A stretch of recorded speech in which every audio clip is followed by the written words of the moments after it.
countdown to the last comic shop in 5, 4, 3, 2, 1.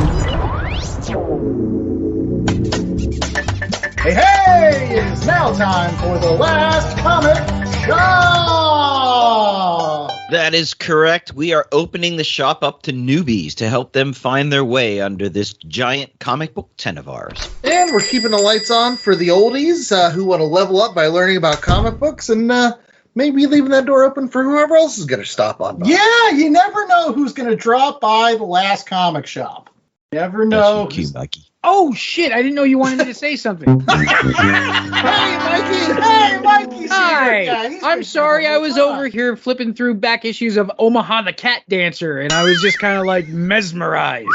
That's a dirty book. It is. You should not be talking about that on this show. The host with the most, Andy Larson, and his co-host, J.A. Scott and Chad Smith, will not have that kind of smut. Right. I also want to know who in their right minds thinks I'm going to pay $2.50 for an issue where all the pages are stuck together.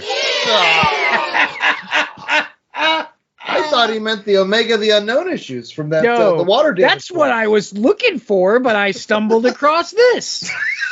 All right. The alphabet is wonderful. Well, we hope that you stumble upon the opening of today's show, which is a special treat for all of our Last Comic Shop fans. As you may or may not know, Mikey and I are huge fans of the Doom Patrol.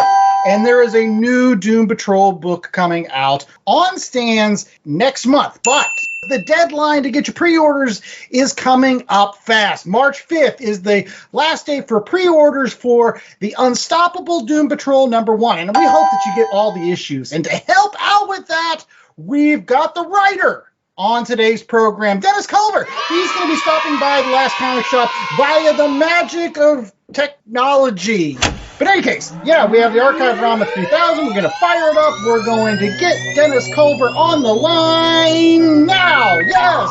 Stop. Oh, that's a modem. That's a modem for the kids out there who don't know.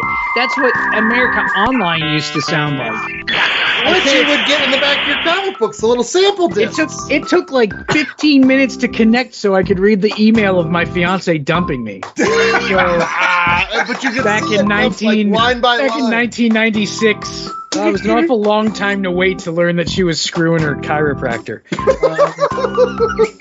Boy, if that doesn't get your neck out of shape, I don't know what will. Oh, this is all gold. I hope you're using all of it. Oh, all right, we're here with Dennis Culver, and he's going to talk about lots of comics. So thank you, Dennis, for stopping by the Last Comic Shop. Are you excited to be here? I don't know. Yeah, I'm good. I'm happy to be here. I'm happy to talk to you guys. Well, awesome. As we often do on the Last Comic Shop, it's an opportunity for all of our fans to kind of know you not only through your works, talking a little bit about the Future State Gotham. We're going to be talking about the new Doom Patrol book that you're writing that's coming up in the next couple of weeks. But yeah, it's also to get to know you as not only a comic book writer, but a comic book fan. So my question to you, do you remember the first issue of a comic book you actually really loved or maybe got you into comics? Yeah, I'm from Florida originally, and I don't know if you guys are aware of this, but SeaWorld used to have this water skiing DC superheroes show. So you would go, and it was like a bunch of DC superheroes on water skis and all that. I've seen the memes on the internet. And so as you're coming out of that thing, there are people dressed as superheroes handing out comic books. And so I was given a Batman issue. I think it's 318, if I'm not mistaken. It's like him and Catwoman. And that is very specifically, I remember the first time I had like an actual comic book, and I thought it was the coolest thing in the world. Yeah.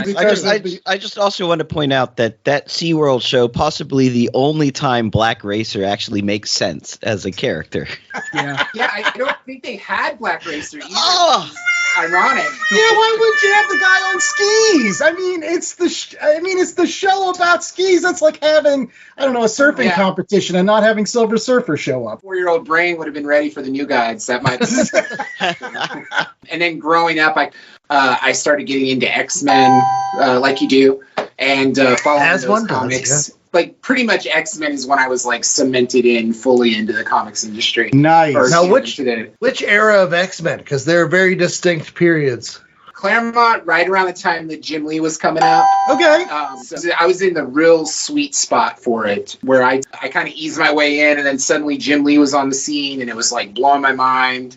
And then as I got into high school, I was actually reading Grant Morrison's Doom Patrol as it was coming out on the stands. Oh, that's awesome. So I was hitting it at right the perfect time. Like as a teenager, hitting that Doom Patrol was coming out. It was like the best. Very cool. And then the other piece of that is I've been drawing since I was like 4 or 5 years old too. Nice. And so that kind of goes hand in hand. I feel like most people that end up writing comics aspired at one point to draw comics. So I think it's kind of. I've actually drawn full-blown graphic novels and stuff, but I'm much faster as a writer. I think as I worked more with writers, I started realizing I had a lot of opinions on stories, and that kind of evolved into me writing my own comics. You're a hell of an artist too, though. Like I have Edison Rex, the Monkey Brain. Yeah, Edison Rex was a comic I did with Chris Robertson. Yeah. Which was kind of analogs for a lot of modern superhero characters, but it was basically what if Lex Luthor won and started trying to do the job of Superman.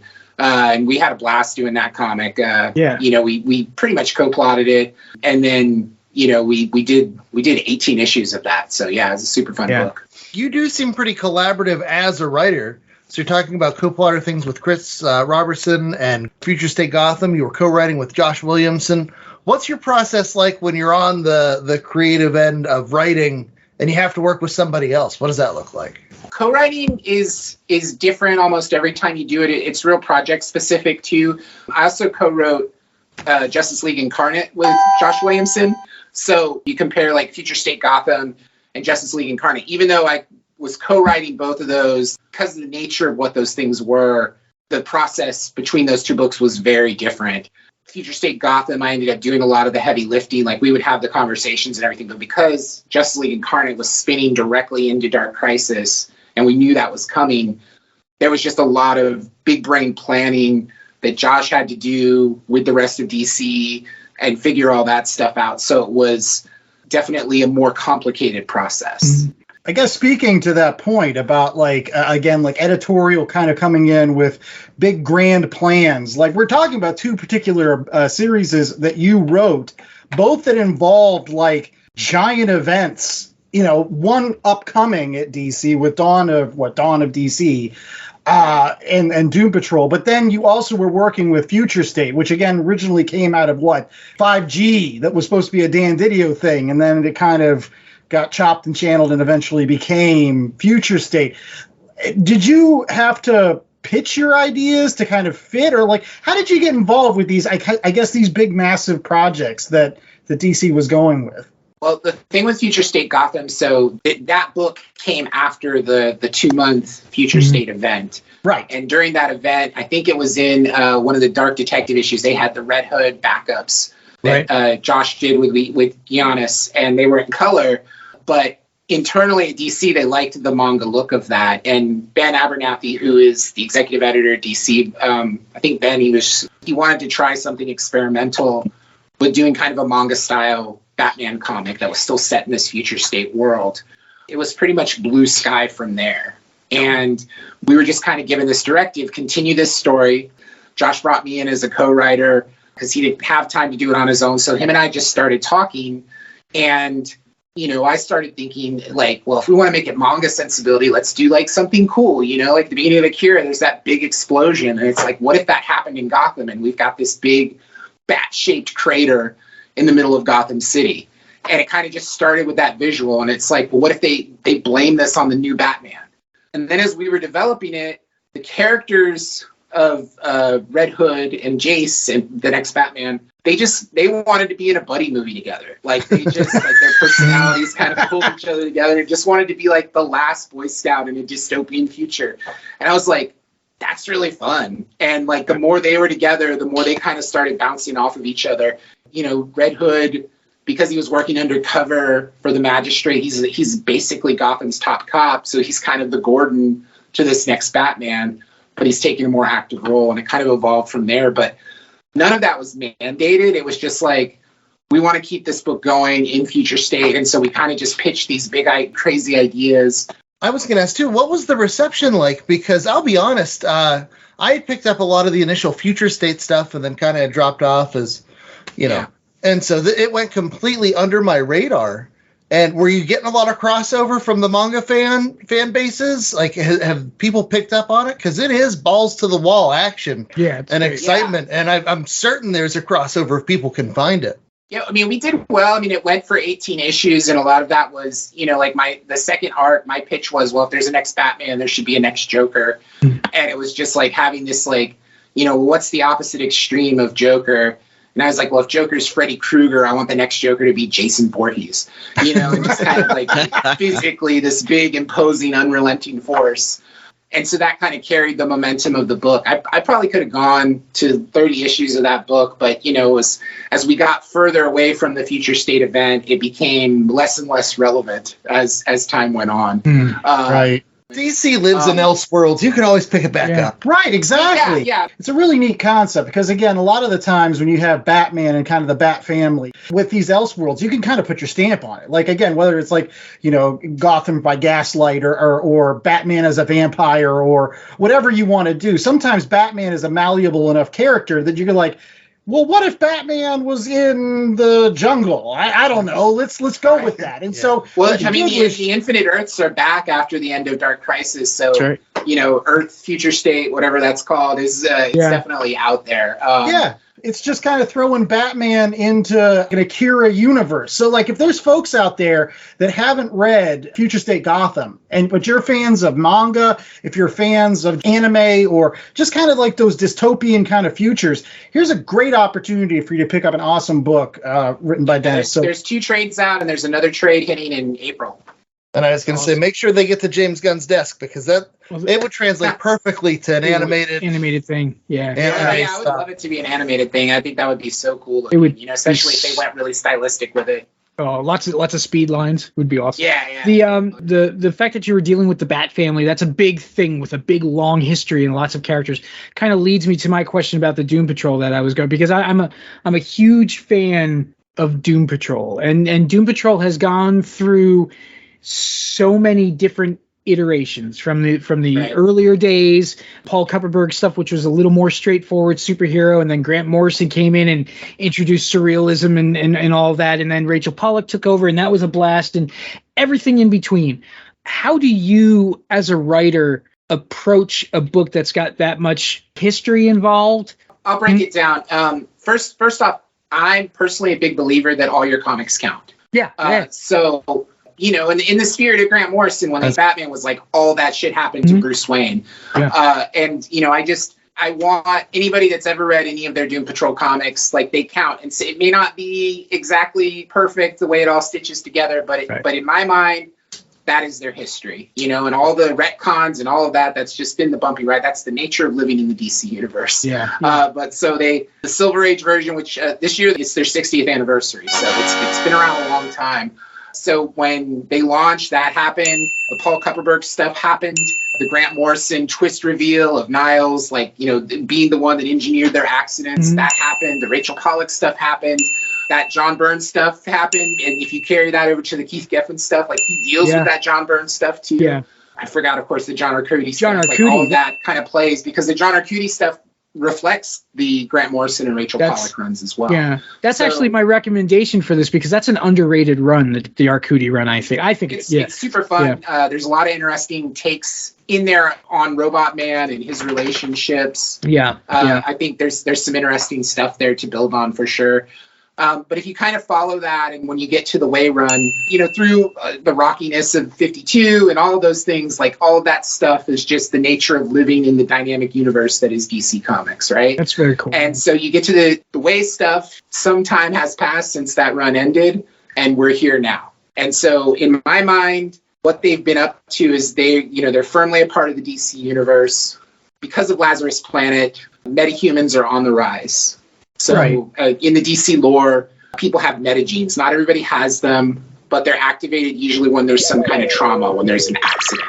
You know, and that happened with Rita Farr, for instance, when she had that accident, and her body's response to that was to make her, you know, elastic and all of those things. So there's Firestorm, for instance, when that nuclear explosion happened with Professor Stein, activated his metagene, the Firestorm matrix was formed, and all those things happened. So that is a thing that's going on.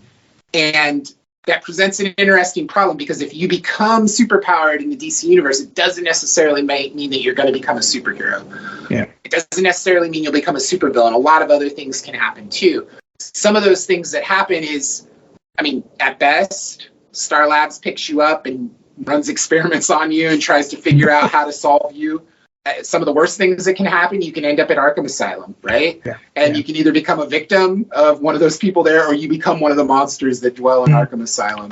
I think the absolute worst thing that can happen to you in the DC universe as a metahuman is you get put into the Suicide Squad, where they put a bomb in your head and you're literally a weapon that the government is using on Black Ops missions out there. So there's no good options in the Doom Patrol.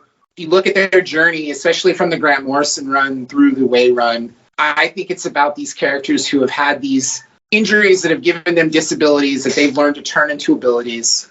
And they've also been dealing with their trauma. The TV show is very much about this too. They've been processing their trauma. Right. And I think when you get to the end of the Way run, they are a lot of characters that have healed. You know, they're not all the way better, but they've dealt with a lot of their shit, or they're in the process of dealing with a lot of their shit. And so I feel like when you get to that place of dealing with your pain and dealing with your trauma, I think a natural impulse is to want to help others or show them the way. Right. So what the Doom Patrol is out there doing, and I say this all the time with the series, is they're saving the world by saving the monster. Yeah. Well, I mean, it's very similar to what they've been doing with the X-Men for many, many years. Because, I mean, the whole notion of there's folks out there that have special abilities that are being hunted. Some of them are become radicalized. Other ones become whatever. I mean, that's what I'm trying to say is to fans out there that may be very, very familiar with the themes of X-Men. This is a very relatable series. So you should pick it up for no other reason than you're going to understand this from the word go. You might not know the characters so much. You might know some of them from TV show, I should say. But I have said it for years. Like, the Doom Patrol can be like the X-Men because they are separate from the Avengers type teams and things. So like I feel like where the X-Men are at now is so different than what we're talking about, you know, because like the X-Men is like this weird, they're living on their island and they're in space and they're doing all these things. And I feel like they've kind of gotten away from that core concept of being kind of in conflict with the rest of the Marvel universe. Right. Yeah. What's that? You're saying there's an easily fillable void that DC could exploit? That's this my the goal? hope, yes. That's right. Where the X stands for existential dread in this when it comes to Doom Patrol. It was like, visually, that's why the Doom Patrol are wearing orange now. I wanted them to look like first responders showing up and when they're there to rescue the monster, whereas other super teams might show up and they're there to just stop them and hand them over to one of those places that we just talked about. Like the Doom Patrol's there, they're there to help them, pick them up, rescue them, and then take them back to their new base, which I'm calling the shelter. So I'm imagining that's going to cause conflict with actual, like, some of the DCU heroes at some point. Absolutely. They love the punches. So they're taking a more proactive approach. They're suddenly, now that there's more metahumans than ever, they're showing up and getting into people's business. The first issue, they go to Gotham City to help a metahuman, and they go there without Batman's permission, and it causes problems. Metatextually, if you look at the DC universe, and this is kind of the conversation with my editor that kind of spawned me doing the Doom Patrol, is I was just kind of talking about how there's really only one big pillar of the DC universe, and that's the Justice League. All the books kind of revolve around that pillar. The Teen Titans is their sidekicks. The Titans are the grown-up sidekicks. The Justice Society is their mentors. All of those books are satellite books that are just all really core Justice League characters. And then you've got the Doom Patrol, which is kind of this group that's never really been attached to the Justice League in any meaningful way. Like, the closest connection is Beast Boy. Always the freaks and outcasts. They're always the ones that are kind of forgotten. And I wanted to lean into that, and I wanted to build them up so that they do have their own pillar. Because if you look at Marvel's got the Avengers and Fantastic Four and the X-Men and all of these different cool things happening. And I think DC is very focused on the Justice League. And I mean, the Justice League is amazing and they're cool, but I love these guys over here that are kind of the underdogs, and they're doing this thing. They're the weird superheroes. I was going to ask, the Doom Patrol, they're known for having such wacky characters. Were there any that snuck up on you that you didn't expect to like, but now, and you don't have to spoil too much, but like any characters like, oh, I didn't even think about using the powers like this, but once you figured it out, really click for you? I mean, Jane's great just because she has so many different superpowered identities that you can lean into. In the Lazarus Planet 10-page story that we wrote, I got to play with a couple of those. And then working with Chris Burnham, his take on all of those characters is really neat too. But we, in some of the Grant Morrison comics, when they go into Jane's Underground, you see just glimpses of some of those characters. And one was just a nun holding a chainsaw. And I was like, I want to see that character in action, like the chainsaw nun. I want to see what that happens. So we kind of talked about it, and it was like, well, she's not going to just have a chainsaw in her mind. Like, she's got to manifest that somehow. So I saw it as like, she's physically transforming her arms into chainsaws. And so it's this chainsaw nun that suddenly comes up and starts fighting. So it's a blast because we get to kind of lean into these like crazy visuals.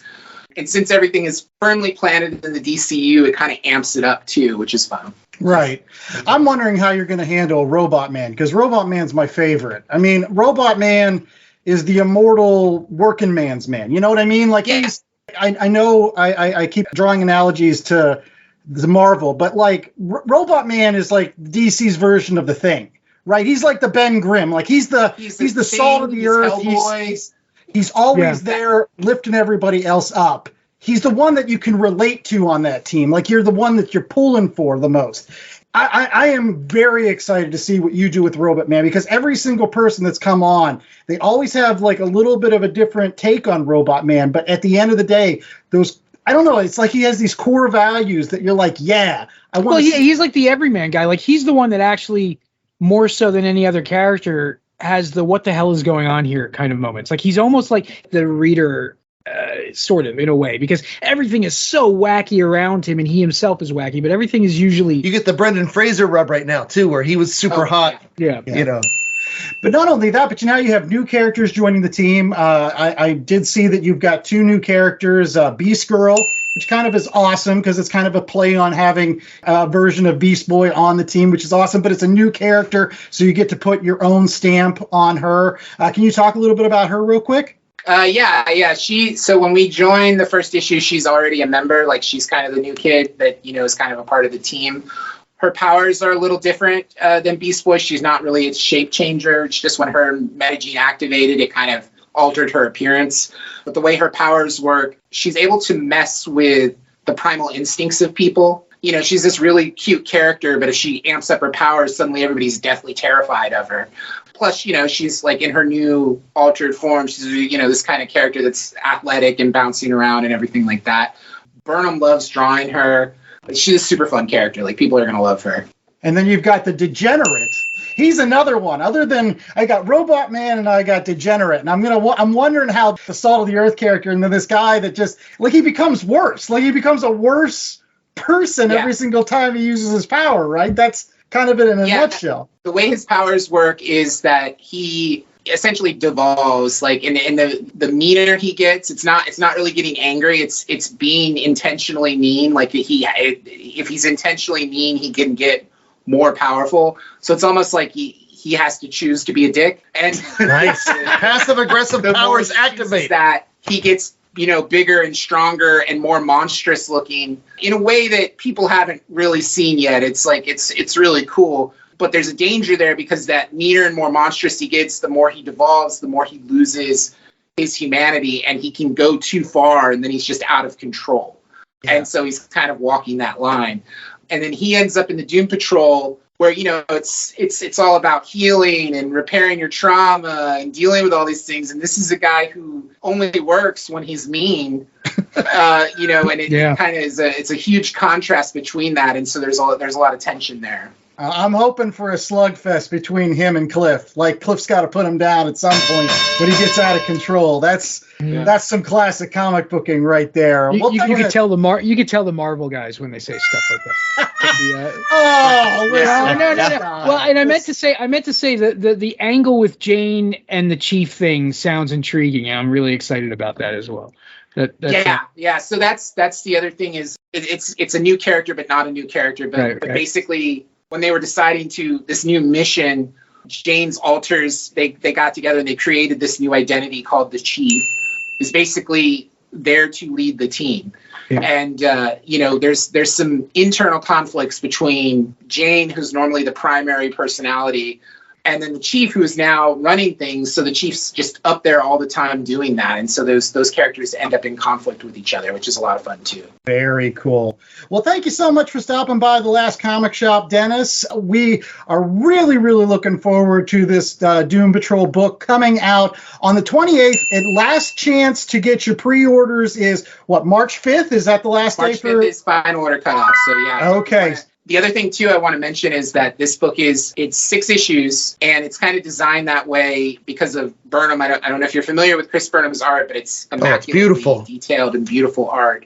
The idea is to do like 6 issues, kind of like a prestige television series. The book does well, we'll come back next year and do another 6 issues, and we'll keep doing it that way. So nice. It's really important to get out there and let your comic shop know that you want the book, but also to order all the issues, like get the whole series, so that they keep coming back for more and we can keep making these books and can keep the Doom Patrol out there on the shelf. My goal is to build it out like a franchise, like make it a huge pillar of the DC universe, and it all starts here. Yeah, with the TV show, this is a perfect time. I mean, that's coming to an end, but it created a lot of buzz. And so some solid Doom Patrol out there on the shelves, I think, is something that we can all look forward to. So, again, make sure that you're getting those pre-orders in for the new Doom Patrol series. Pick up Gotham Future State. That's an awesome book. If you like manga, if you like bats, great stuff. Thank you so much for stopping by the Last Comic Shop, Dennis, and we'll see you in the funny pages, buddy. All right, thanks so much. And we will be right back after these messages from our fellow podcasts. Don't change the channel because you're going to want to stick around for an exciting discussion on polls. That's right. We're going to recap our polls after these quick messages. Barbershop polls. Have you seen the poll, Kruger? It's aluminum. It has a great strength to weight ratio.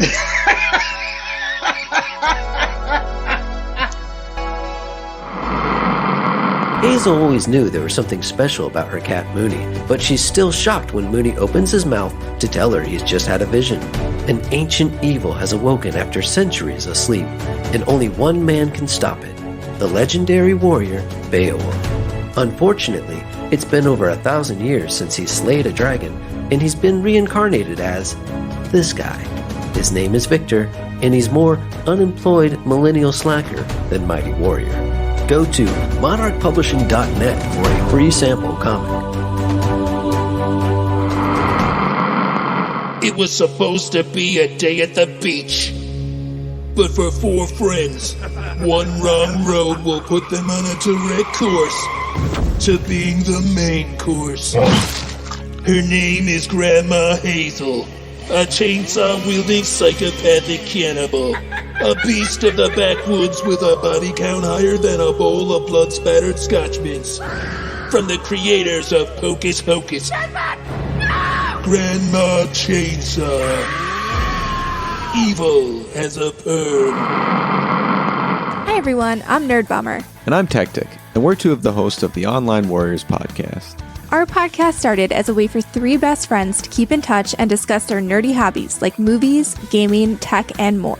Since then, we've grown into a great community. Every Wednesday, we chat about the latest nerdy news before getting hands-on with our weekly nerdy adventures. And don't forget our high-stakes trivia game. Come join the fun at onlinewarriorspodcast.com and every major podcast platform. And now, back to the show. We are back now. We're going to go through some polls that we had for the last month or 2. By the way, this run of polls, they were either really, really close or there was no contest. There wasn't anything between. I will let you guess on this first one. Was it a really close poll? Okay. Or was it just there was one clear favorite? Favorite fantasy race: elves, dwarves, fairies, or hobbits? Oh, so this was about what? This was with when we had Kelly Thompson on the show. The last time we used the Archive Rama 3000 to bring somebody on. That's cool. I say this was fairly. No, this was a runaway.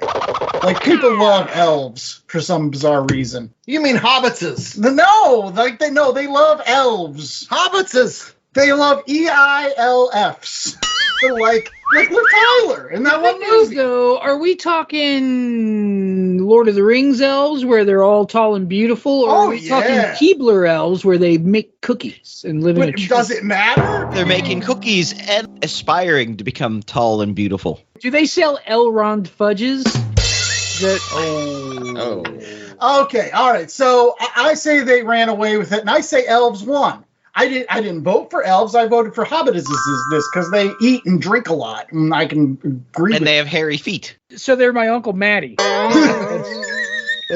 Yes. Chad, who did you vote for? I'm a fan of the Hobbit cultures, the Elevensies, Second Breakfast, all of that. Mikey? I don't remember what I voted for, but I think it was elves because of cookies and toys. All right, Jay, who won it? Oh, my vote, elves. By a lot. Give us the percentage, because like when you say a lot, people might be like, "Well, that was like what 50." Well, I mean, they were 56%. Everybody else didn't get above 25. Well, they split the vote, right? Like, I mean, hobbits had to be like fairly well, They came in second in 22%. That's good for hobbit. Dwarves were they got the short end of the straw. No pun intended. At 6%.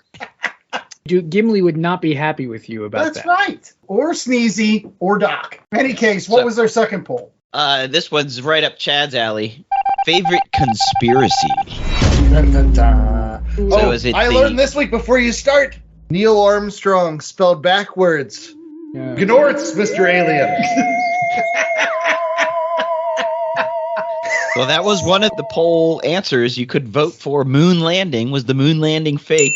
Was it all a movie production? So it was JFK assassination, Bigfoot, or flat Earth. I went with Bigfoot just because it's the best. I'm surprised Nessie wasn't on there because I would have voted for Nessie. I always like the aquatics. I think I voted for Bigfoot because that's awesome. But my actual favorite is something that, like, I can't say that I believe in it, but it's like would be super cool if it was real, is the whole ancient alien concept. Like how aliens came down to Mayan and Toltec civilizations and provided them with, I mean, in one breath, it's kind of insulting to these ancient people. It's like, they're too dumb to do measurements. but like, on the other hand, some of that stuff is weird. Like some of it is genuinely weird if you look at it from a certain point of view. And angles are hard. Yeah. They are actually. You know what it is? It all comes down to math. Math must be something very alien to these I remember being a kid and having like the Time Life series on UFOs, and they talked about the ancient aliens, and I was simultaneously obsessed with that book, but also scared, terrified of it, because I lived out in the boonies on a farm. Every single story was about how people that lived out in the boonies on farms would be invaded by aliens. Yeah, like they never land anywhere that's like metropolitan or anything like that. They're always like, yeah, let's go there. Why are they always anal probing these hicks?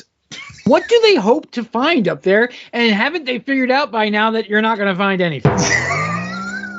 So what won, J.A.? JFK assassination. Is that what you voted for, Chad? No, I went Bigfoot just in honor of the Mitch Hedberg joke where it's like maybe Bigfoot just is blurry.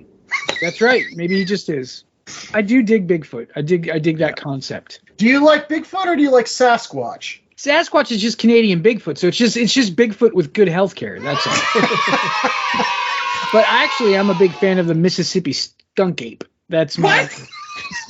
You don't know about the Mississippi skunk ape? All right, we're getting off topic here. We got a comic after the show, Mikey. Yes, tell us all about this. Okay, so what was poll number 3, Jay? Poll number 3 was favorite Western comic book character. So Western is in like Cowboys and Jonah Hex, the Lone Ranger, Kid Colt Outlaw, or Rawhide Kid. Kid Colt Outlaw got no single vote, but that's because I don't think we had anyone who was a fan of the Quentin Tarantino movie Once Upon a Time in Hollywood vote on that, because the stunt character played by Brad Pitt, in his house, he had an issue of Kid Colt Outlaw. Nobody voted for Kid Colt Outlaw because 75-year-olds don't use Twitter. That's what it is. I was surprised though. I wanted to see some Batlash. He was a dandy if I ever saw one, but no, this surprised me. I know I voted for Lone Ranger. I'm sure Chad voted for Lone Ranger. But like, Where did all the Jonah Hex people come from? Gosh. Jonah Hex is cool, man. I get it, but that movie sucked. Well, the movie sucked. We're talking about the comic book. So Jonah Hex won 48% to the Lone Ranger's 45%. Yeah. They were close, though. But still, it was like every single time, like Lone Ranger would just pull ahead just a little bit.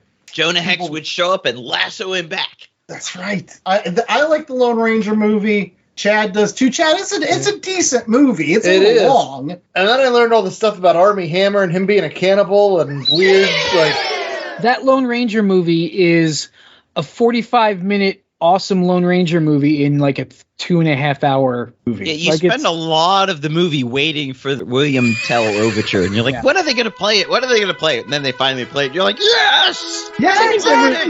The part that made me so angry, though, is it was a fine movie. I was entertained. It had its ups and downs. But there was that Dynamite 25-issue series by Brett Matthews, Sergio Corello. Yeah, like, why didn't they just do that? And it was the best Lone Ranger, and they had it right in front of them, and they ignored it because they wanted Johnny Depp with a bird on his head.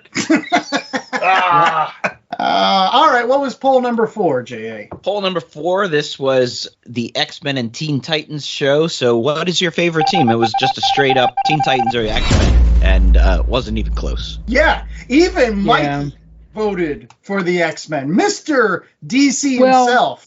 It's because you use that picture of like the best X-Men team that they're including Longshot, who the picture you are referring to is the Outback X-Men. So you had Psylocke with her purple armor and Colossus and Longshot and Dazzler and Wolverine. Havoc. Yeah. Havoc being on any X-Men team makes them the best team. Because Havoc is like easily in the top 3, if not number 1, favorite X-Men of all time. And I think that's my next question. Favorite X-Men of all time? I've named mine Havoc. Mikey, favorite X-Man of all time? Nightcrawler. Ooh, good pick. Chad? We're not doing the offshoot teams, because then it would be Jamie Madrox. But my favorite X-Man starts at the beginning. He's an Omega-level mutant. He's the best. He's the coolest. He is Iceman. Yeah. Iceman was in that Amazing Friends cartoon. But only the snowman in boots Iceman. That's Snowman in boots coming this fall. All right. J.A., who's your favorite X-Man? Oh, that's... I don't know. Probably Storm. Oh, wow. Yeah. Mohawk or no Hawk? Mohawk. Mohawk Storm. That was a great era, man. That was a great era. Even I like. I like Kitty now Kate Pride. Yeah. Do you call her Kate Pride?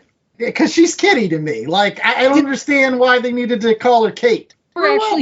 Did they ever actually like settle on a superhero name for her? Because wasn't she Shadowcat and she was Sprite and she was Sprite first and then she was Shadowcat. She's Shadowcat. Didn't she have like an awful name too? It was before Sprite. It was something else, and she had that wonky ass costume that was like rainbow leggings and like.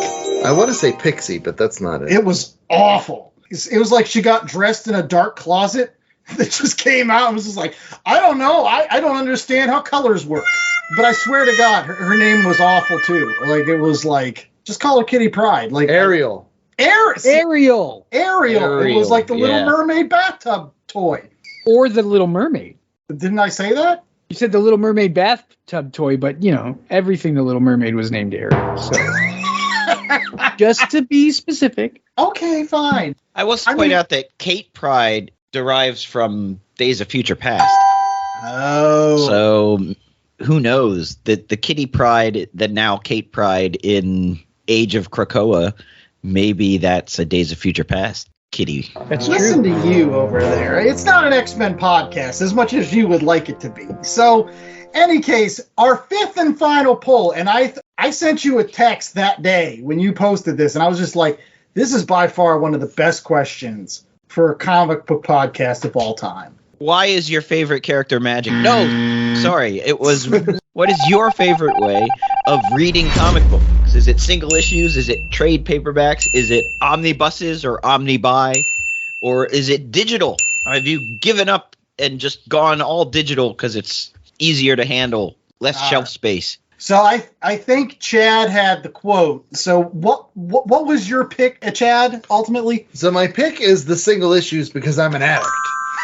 And I need to go each week to my comic shop and get my fix. I would never spend $20-some on some of these stories, but you give it to me $4 at a time? Oh, yeah. But I think your comment about, like, with digital versus trade, I think was really telling. Oh, yeah, that's my hot take. Well, my vote was for single issues. I do say that digital has almost made the trade paperback obsolete. Wow. The only time... Well, I buy lots of trade paperbacks. Because digital has a beat on convenience. Digital has a beat on, like, the number you can carry around. Digital even has a beat mostly on affordability, where you can apply to one of those streaming services and for a couple of bucks a month have access to hundreds upon thousands of comic books.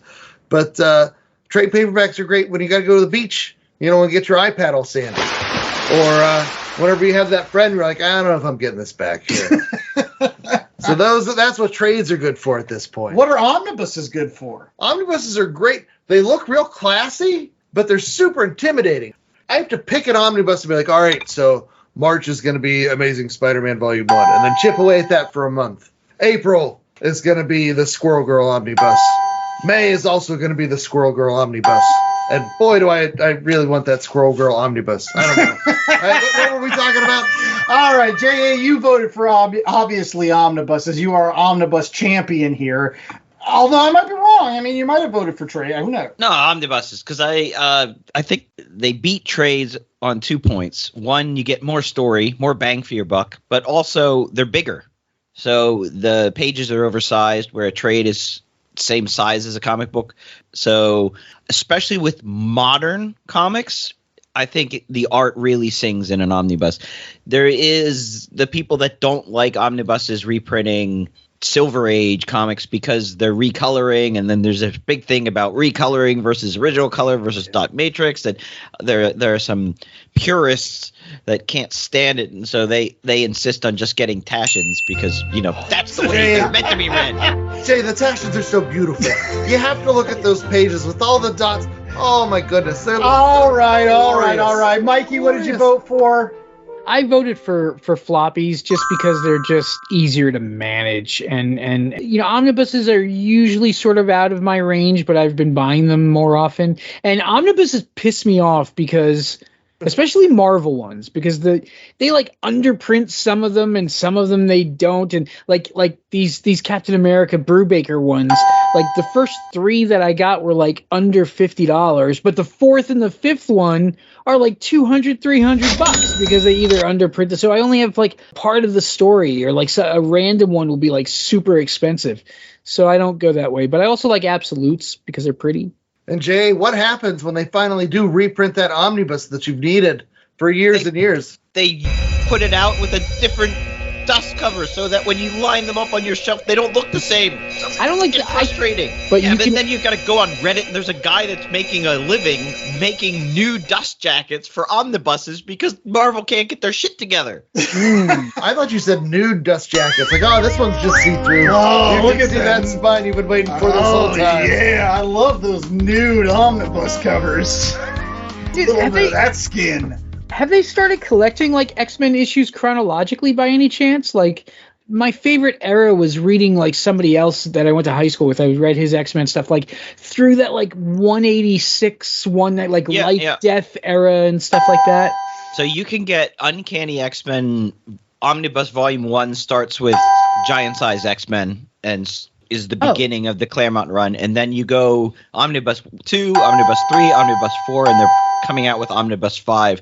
If you buy all 5, you've got unbroken run from Giant Size X-Men 1 all the way up till Mutant Massacre. But they have released the Stan Lee, Jack Kirby, and everyone else, those initial runs, 2 of the Volume 1.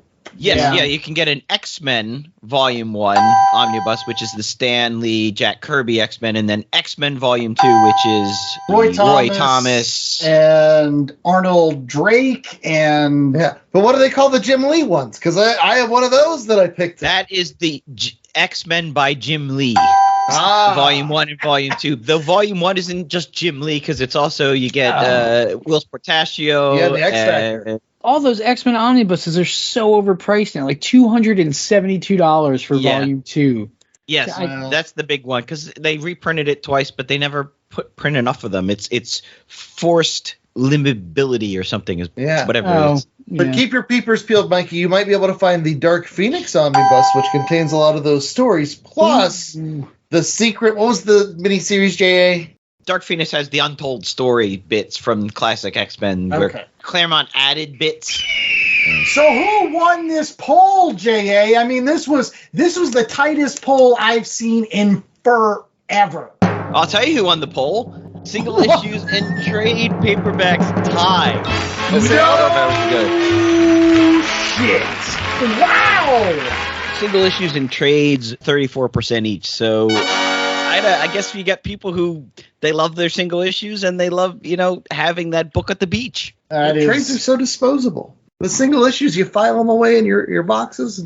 Would you read a single issue on the toilet?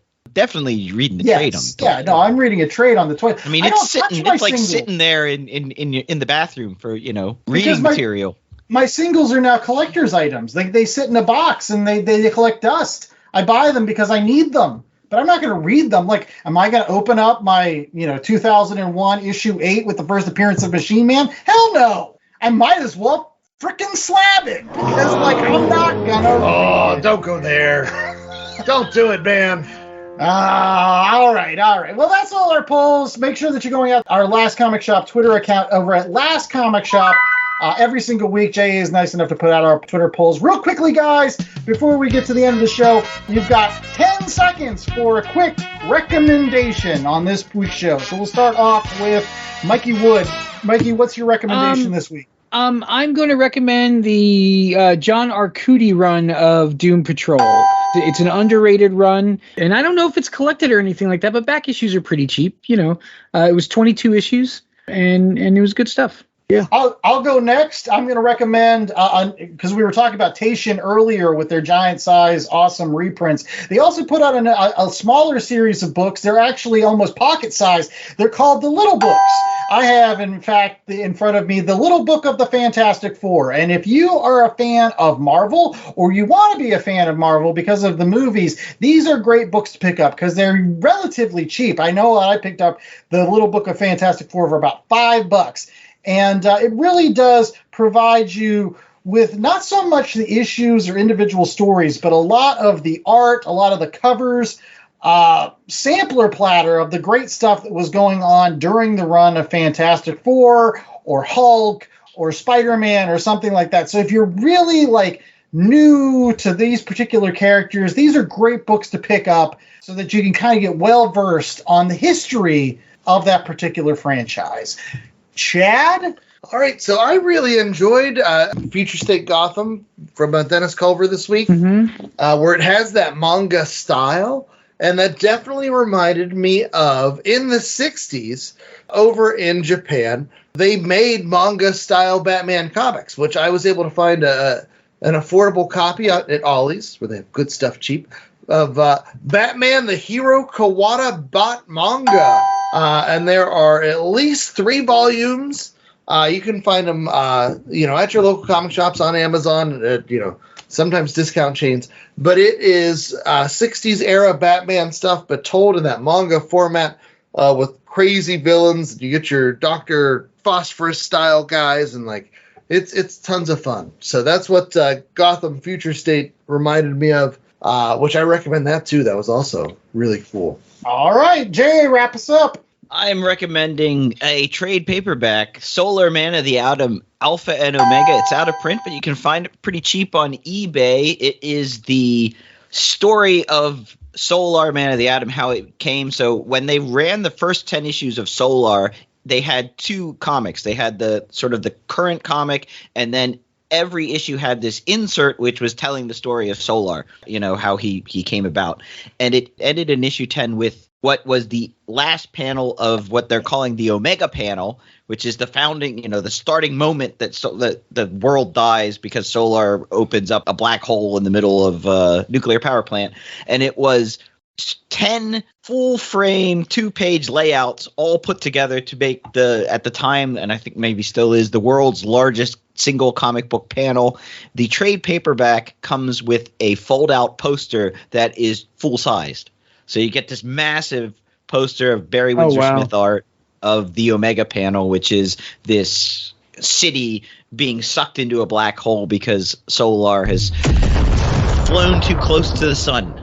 Solar destroys his universe and then recreates his universe using his vast power as the Valiant Universe. So he creates the fact that there are superheroes running around and spider aliens and all this stuff. So I thought that was a really interesting way to explain how your universe started. So I've always loved Jim Shooter's idea of having somebody that had godlike powers actually create the entire kit and caboodle. I've always loved that.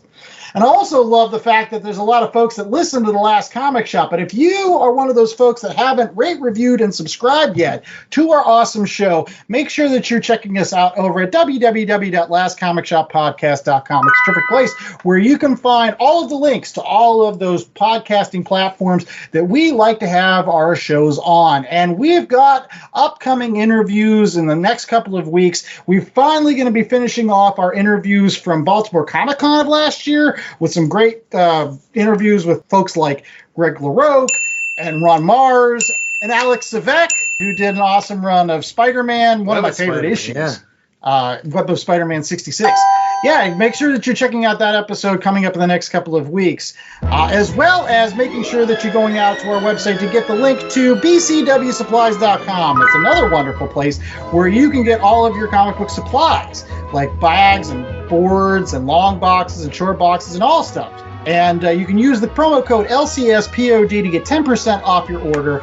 And we hope that you do, because every little bit helps us support our continuing mission to bring you awesome comic book reviews, as well as interviews like our one with Dennis Culver today. And you can find reminders of all that content, plus polls, plus Gold Age covers to put you to bed, plus reminders about that LCS pod code for BCW Supplies over on our social media accounts. We are at Last Comic Shop most places. Or you can always head back to home base, which was www.lastcomicshoppodcast.com, where they can find what else in our merch store, J.A.?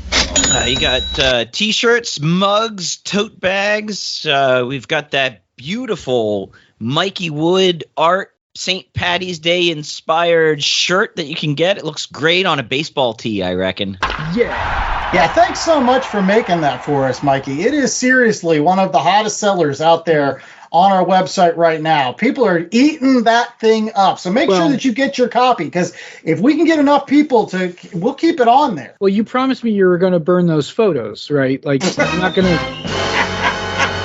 I need certain insurance policies just in case things go south. Jennifer Lawrence is a very famous actress now, so that would embarrass her more than it would me. Oh, listen to you. Jennifer Lawrence will be so mad. Because she's listening to the podcast. Okay, so with that in mind, we thank Mikey Wood for coming out. We thank Dennis Culver for being part of the show today. We hope you guys support your local comic shops. If you don't know where they are, go to www.comicshoplocator.com, where you can find a shop near you that can hook you up with some old school Solar Man of the Atom, maybe some Doom Patrol, maybe some Bat Manga, and maybe those Taishan, is it Taishan or Tashin? Whatever it is, they have little books out there. They're great. Pick them up. Support your local comic shop. Support the industry. And we appreciate that. Yes, and make sure that you're going out there and pre-ordering The Unstoppable Doom Patrol by Dennis Culver. Thank him so much for coming on the show this week. And we want to make sure that we got plenty of Doom Patrol on the shelves going forward. So get out. Get those copies. In any case, until next week, I was the host with most, Andy Larson. I was joined by Chad Smith, J.A. Scott, and the wonderful Mikey Wood. And until next week, stay safe, stay doomish. I don't even know if that's a word. And remember that if you haven't seen the comic book about constipation, it hasn't come out yet.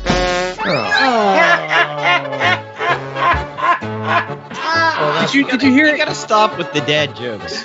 Did you hear Howard Chaykin's joke this weekend? That was really good. What was that? Why are comic books considered a medium? Because they're very rarely well done.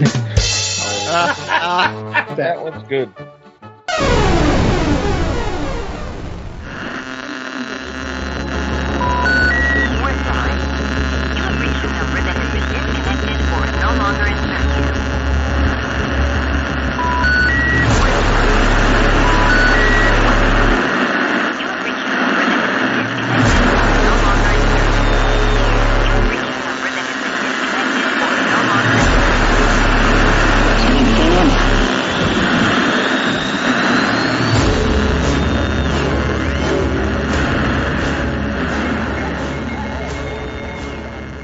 The Last Comic Shop was a 2023 Black Angus production.